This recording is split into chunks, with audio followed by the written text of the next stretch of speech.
executives that are Jewish at these companies? You know, I think there's people that try to make sure you stay in your lane. And if you look like you're getting out of your lane, you know, sometimes they'll watch you, sometimes they'll put guardrails up, and sometimes they'll actually put a gate up and make sure you go no further. With the club is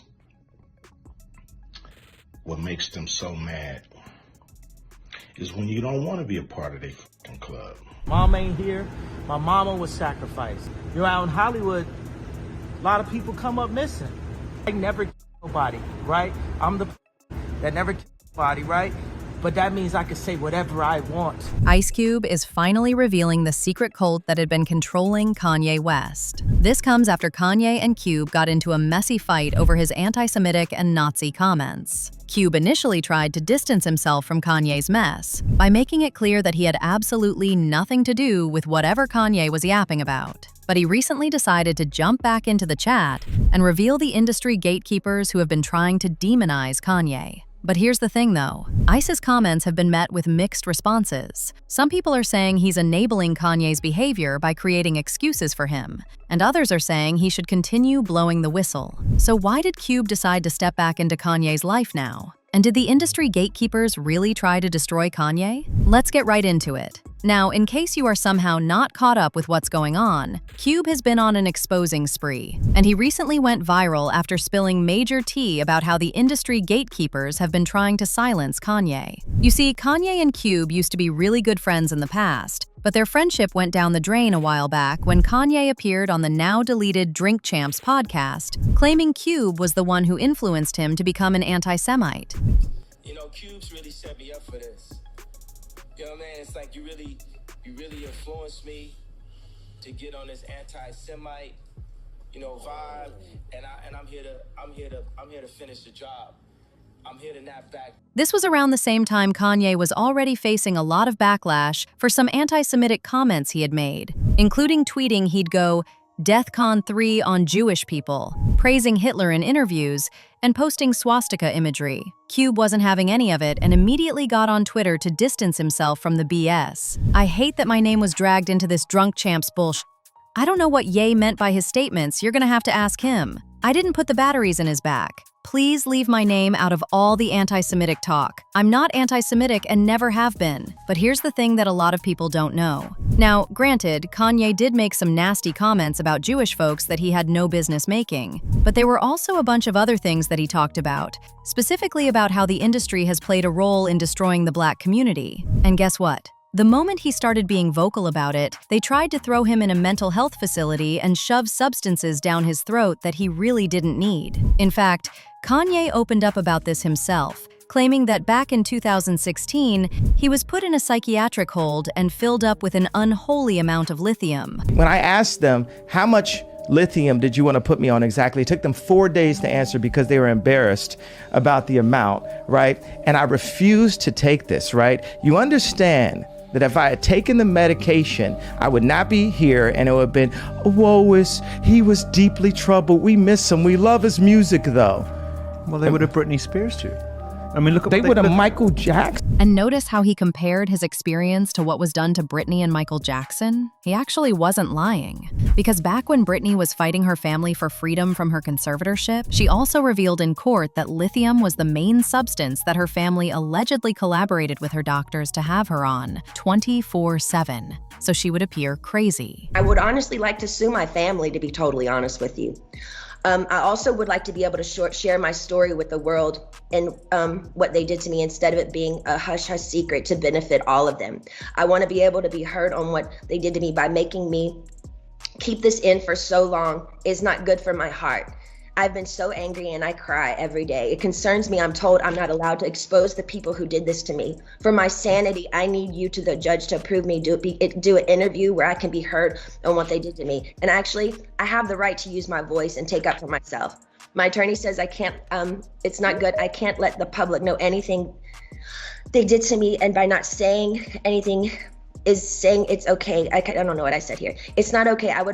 Actually, I don't want to interview. I'd much rather just have an open call to you for the press to hear, which I didn't know today we're doing. Now, what's crazier is that just days after this, news broke that 90s star Aaron Carter was found dead in his home after police received a 911 call from his babysitter saying that she found him dead in the bathtub. Mind you, this came just one day after Aaron tweeted this: "Yo, Kanye, let's talk, man to man." Kanye later appeared in an interview and blatantly suggested that Aaron was unalived by industry gatekeepers because he wanted to meet up with him and talk about Harley Pasternak, Kanye's former personal trainer who allegedly orchestrated the ploy to get Kanye thrown in a mental facility. Oh, he's in an episode. Harley Pasternak, follow me to the hotel. They did attempt to kill me or kill me like they killed Michael Jackson or JFK,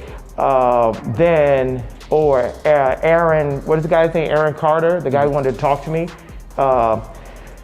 about the Harley Pasternak situation. If they did do that, they would say, oh, it's Ye's mental. Kanye also leaked this disturbing text message that he had allegedly received from Harley, threatening to put him in a mental facility again if he didn't stop talking. "I'm going to help you in one of a couple ways. First, you and I sit down and have a loving and open conversation, but you don't use curse words, and everything that is discussed is based on fact, and not some crazy stuff that a dumb friend of yours told you or you saw in a tweet. Second option, I have you institutionalized again, where they medicate the crap out of you, and you go back to Zombieland forever. Playdate with the kids just won't be the same." Now, at this point, it became clear to everyone that this was more than just Kanye talking about Jewish people. He seemed to have used that to get people's attention so he could expose other things that he felt people needed to know. But unfortunately for him, using Jewish people as bait to get that point across was honestly a terrible mistake, because the backlash he got from it was serious, and his net worth literally dipped from over $2 billion to just about $400 million.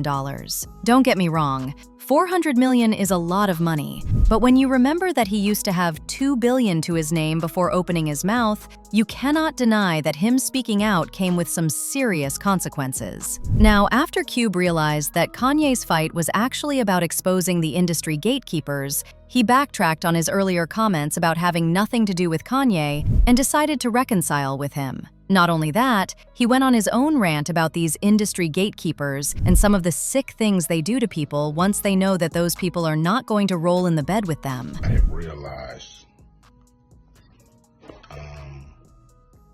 that I'm not part of the club. And a lot of you listening to me right here, right now, you're not part of the club either.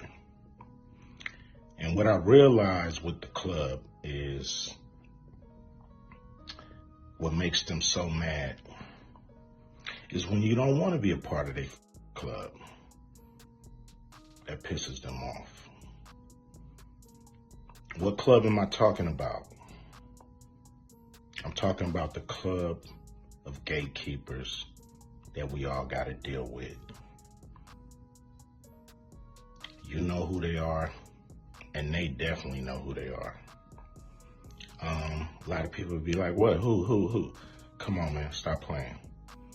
Cube went from throwing Kanye under the bus to now going through exactly what Kanye went through after he realized just how sick the industry was, and still is. He even appeared in an interview with Piers Morgan and said that even though he still doesn't agree with how Kanye managed his issues with the industry, he definitely understands where Kanye was coming from. Wobbly relationship with him, but you're back on track. I read that you saw him, in fact, a few days ago.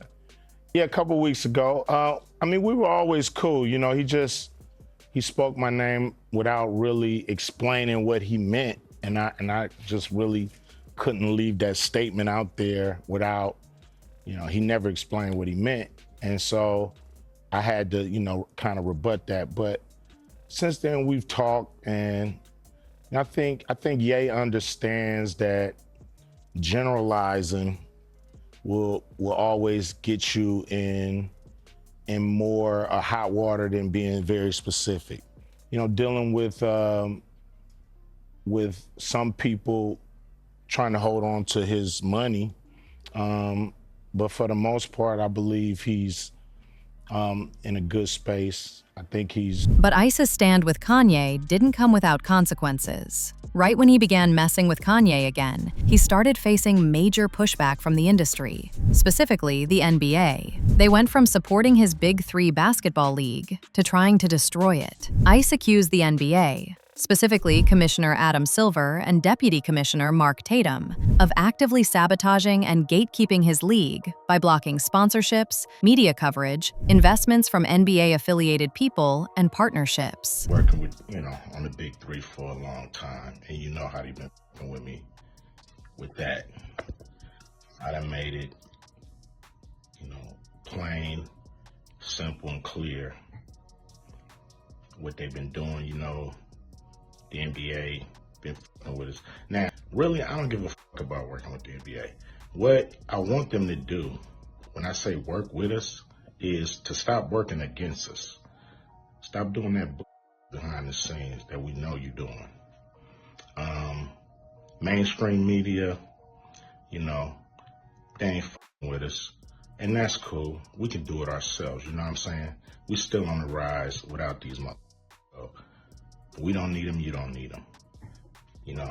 So, what am I gonna do to deal with these motherfucking gatekeepers? Well, what I'm gonna do is go on a Gatekeepers podcast tour. And I'm gonna go talk to everybody,